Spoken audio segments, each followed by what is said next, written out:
Le 3 janvier 2026, les États-Unis ont franchi une ligne rouge.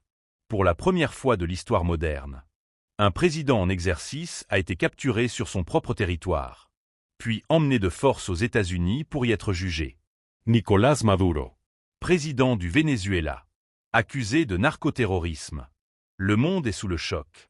Est-ce un acte de justice ou le début d'un chaos mondial? Aujourd'hui, on décrypte tout.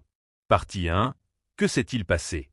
Le 3 janvier, vers 2 heures du matin à Caracas, une opération militaire américaine est lancée. Fraps Sibley's. Force spéciale au sol. Objectif, capturer Nicolás Maduro et son épouse, Cilia Flor. En quelques heures, l'opération est terminée. Maduro est extrait du pays et transféré vers un tribunal fédéral à New York. Le 6 janvier, il comparaît devant un juge. Les accusations sont lourdes.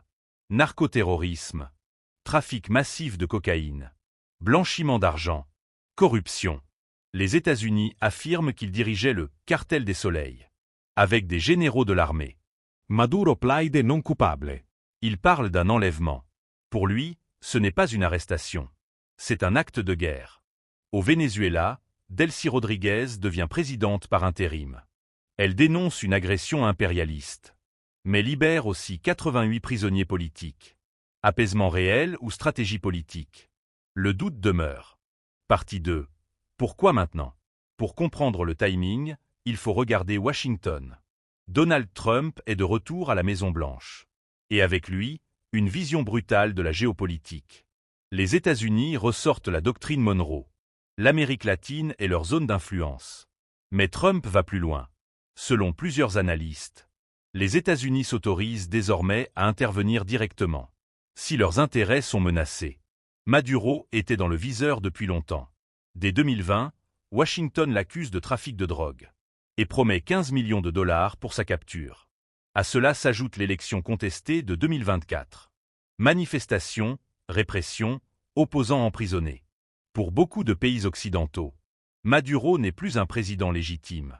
Pour Trump, c'était le moment idéal. Partie 3. Réaction internationale.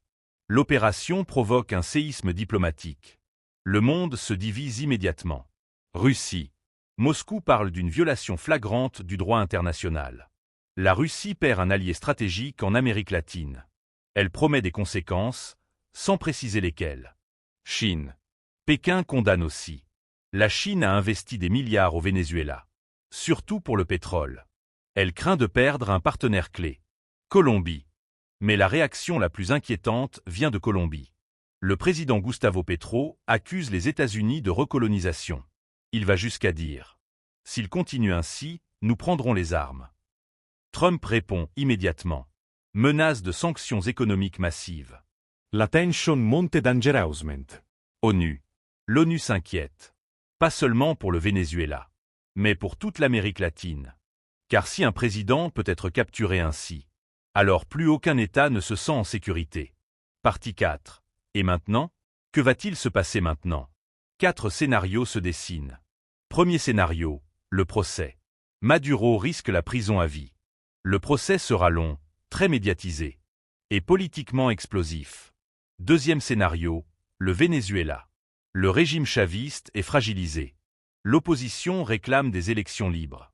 Mais l'armée reste loyale au pouvoir. Une transition pacifique est loin d'être garantie. Troisième scénario, l'escalade internationale. Russie et Chine pourraient renforcer leur opposition aux États-Unis. Et la frontière Colombie-Venezuela reste une poudrière. Quatrième scénario, le précédent. C'est la question la plus grave. Si Maduro a été capturé, qui sera le prochain? Cuba? Nicaragua? La souveraineté nationale est-elle encore une protection? Analyse finale. Nicolás Maduro n'est pas un dirigeant innocent. Son régime est accusé de corruption, de violation des droits humains et probablement de trafic de drogue. Pour beaucoup de Vénézuéliens, sa chute est un soulagement. Mais l'histoire des interventions américaines en Amérique latine est lourde. Cette opération ravive la peur de l'impérialisme. Elle renforce la Russie et la Chine et fragilise encore plus un monde déjà divisé. En 2026. La planète est plus instable que jamais. Et cette affaire pourrait marquer un tournant historique. Voilà ce qu'il faut comprendre. Sur la capture de Nicolás Maduro. Justice internationale. Ou démonstration de force dangereuse. Dis-moi ton avis en commentaire. Like a bon toy. Et partage cette vidéo autour de toi. À très vite.